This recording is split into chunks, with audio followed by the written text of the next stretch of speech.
आज बहुत ऐतिहासिक पीस एग्रीमेंट हुआ है between NLFT, ATTF, government of India और त्रिपुरा स्टेट गवर्नमेंट।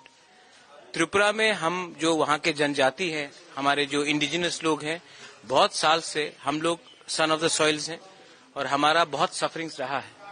हमारी बात आज तक बहुत कम लोगों ने उसमें ध्यान दिया है, नेशनल मीडिया ने भी इतना ध्यान नहीं दिया।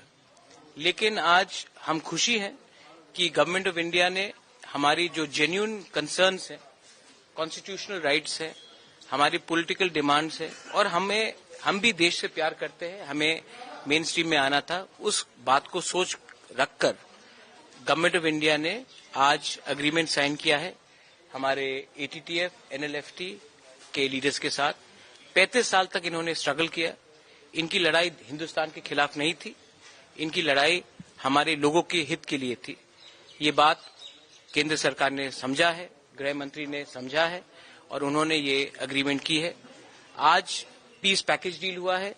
इसके बाद हमारा जो पॉलिटिकल डिमांड्स है, कॉन्स्टिट्यूशनल डिमांड्स है, जो एग्रीमेंट 4 तारीख मार्च में हुआ था तिप्रासा अकॉर्ड में, उसी के थ्रू हमारे जो लीडर्स हैं अपने पॉलिटिकल डिमांड्स, कॉन्स्टिट्यूशनल डिमांड्स, हमारे लोगों का अधिकार और whatever is required to uplift our Tiprasa community, we will be asking for it and we will be all uniting together, not from different organizations, but as one community for the betterment of our next generation.